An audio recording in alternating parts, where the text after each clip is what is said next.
it's me, Chris, and I'm back with episode 5. This week I'm going to be talking about what we can do to keep ourselves healthy. I'm going to be with my wife in the kitchen talking about sort of food you can have and meals you could be preparing. And I'm also going to be talking about how both my wife and I are keeping sort of mentally healthy at the moment, and what you could be doing at home just to help yourselves out too. I just want to say a huge thank you to Taz who helped me in the last video. I'm thinking that in the next couple of videos I'd like to interview friends, interview family members, so if you're up for that, let me know in the comments and hopefully we can maybe collaborate. Before we begin, if you have any thoughts or feelings that you would like me to talk about, then please tell me in the comments below and I will see if I can talk about those in some upcoming videos.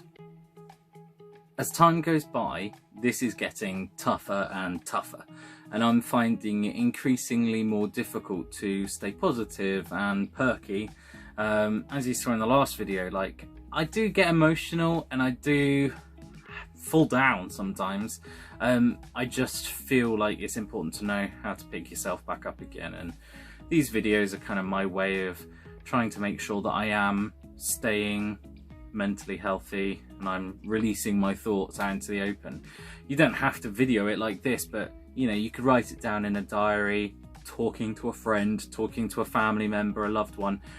If you can get your thoughts out, they're no longer clogging up your brain and making you feel rubbish. So this week I went back to work, and again, that routine and being back into the practice of doing things at a specific time, having my lunch at a specific time, that is keeping me on track a little bit. I do feel a little bit better this week. My kids, bless them, back to work, doing really well. I've had a lot more students this half term, however, saying that they're finding this difficult now. They're feeling the pinch of boredom, they're struggling. So I'm having to recommend things to my students as well that they could be doing to help themselves out. And actually, video diaries and everything I've recommended in this video is what I've been telling them. And I think it's important to be able to express how you're feeling right now to your friends and family.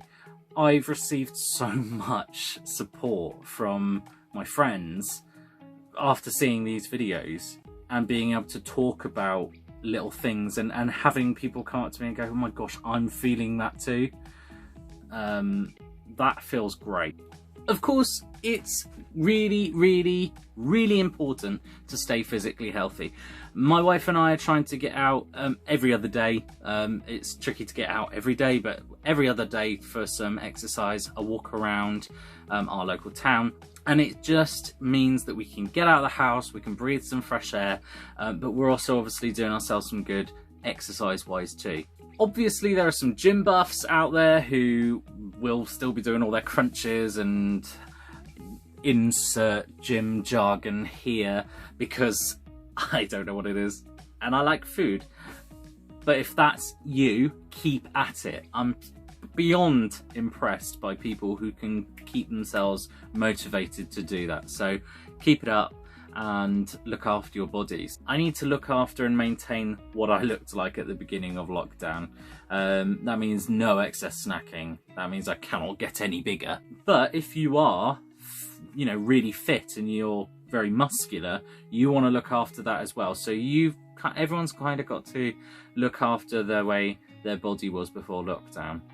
Personally, I don't believe this is an opportunity to suddenly go crazy and tone up your bodies really, really quickly. I don't think your body will cope with that. And most of the people I've seen do those really quick, speedy diets, or they've lost weight really quickly, they tend to pile it all back on very quickly afterwards. The people who sort of take it slow and steady, they seem to win the race. And finally, the bit I've been looking forward to the most, that's right, it's food. And I've joined my wife in the kitchen so that she can tell us a little bit more about how to keep a balanced diet and keep happy, healthy and nutritious in the kitchen.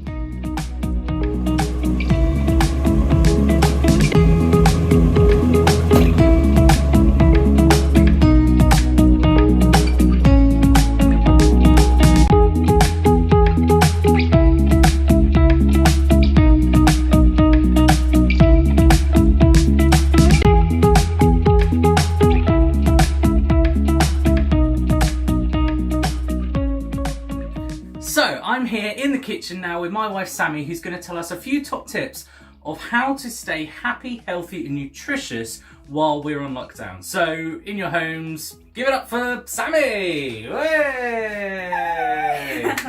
So Sammy, my beautiful wife, who can cook? Who can cook? Who can cook? Gordon Ramsay. Gordon Ramsay. Yeah, Gordon Ramsay. Yeah, everyone else is an idiot sandwich. If you're new to cooking, is there something that you should avoid, would you say? Hummus. Hummus? Is that because you messed up a hummus the other day? Yeah, new to cook. Don't make things too complicated. Like, just go easy. Don't try and throw 100 ingredients together. Just start basic, I don't know. Go for a roast or something. A bit of veg and a bit of meat. You can't go too wrong, can you? Okay, so you've got a few ingredients out on the surface here. What ingredients would you recommend to keep a meal nutritious and balanced? So vegetables is always great, obviously. Some carrots, some broccoli, whatever you fancy. Protein is always good. So our last egg. Great if I drop it. Protein's great.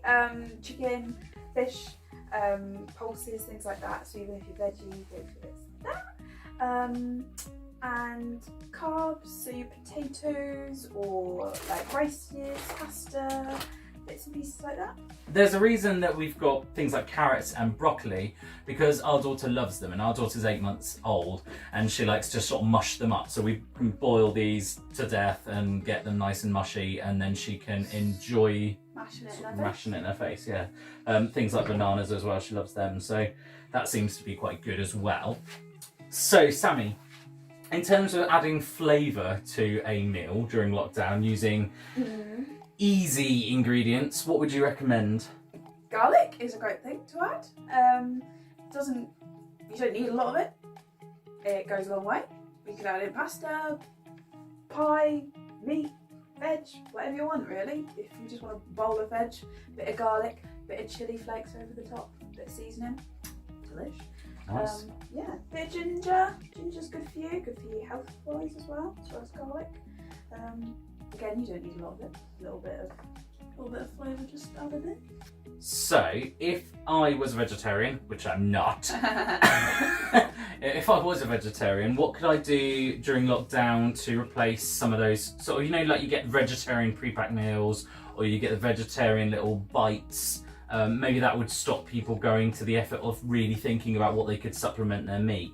But during lockdown, where that might not be so readily available, what could we use instead of meat? Things like pulses are great. Lentils, couscous, quinoa or quinoa or whatever you bloody call it. I don't know. Yeah, all sorts of things. Rice is great, like risottos, they really fill you up and you don't need to worry about having really anything else with it. We quite often, if we have a risotto, just have a veggie one, to be honest, like mushroom risotto or like butternut squash risotto, things like that. Pasta, obviously it really fills you up. Finally, I'm going to ask you, in terms of meal times, it seems to be a big thing that currently in lockdown we're snacking. I know I am. I'm trying to reduce it down. I think we're a lot better than we were in the first few weeks. We're not buying as much. We're getting better. In terms of, though, that idea that we might be eating more than we probably should, what would you recommend in terms of meal times? How many meals a day? What should those meals look like? So we do tend to have 3 meals a day because of Amelia. We make sure we get up and have breakfast with her, and we sit with her just to try and sort of teach her about meals really and get her to used to eating properly. Technically, the best time to have your biggest meal of the day is breakfast, because I think then basically you've got the day to wear it off. Quite often if we have leftovers from dinner the night before, we will use it for lunch, or I'll mix it up into something else for lunch. The other day we had some cauliflower cheese left over from our Sunday lunch. We made it into a soup. We've been saving lots of our peelings and bits like that. I've been really conscious of trying not to waste anything. Like, it's quite bad of me, even being a chef, like just chopping everything up, and I just get rid of the peelings and the tops and bits, but I've really been sort of holding on to those bits and just making like vats of veggie soup dinners. We try and vary things up and not get too bored of things. I think it's been quite nice for you at the moment. You've actually had the time to be able to cook as well. You seem to be really enjoying getting to have a bit more time in the kitchen and a bit more of a play, rather than sort of, because you'd be working 6 days a week, you've actually got the time to go, oh, I'll cook today, or oh, we're kind of at the moment probably fighting over the cooking. And I think that's what people should give it a go. If you've got the time, like, and you've got an idea, just go for it. Even if it doesn't turn out well, like, it could turn out really well. Cool, so I hope you enjoyed the video this week. We've had fun making it. It's been bizarre to try and do a video with this crazy one and a cat who wanted to rustle around. But hey ho, I hope it makes sense. I hope you enjoy it, and bye. Bye. See you soon. You say bye. Get a wave. Bye. Bye. Get a wave. Woo!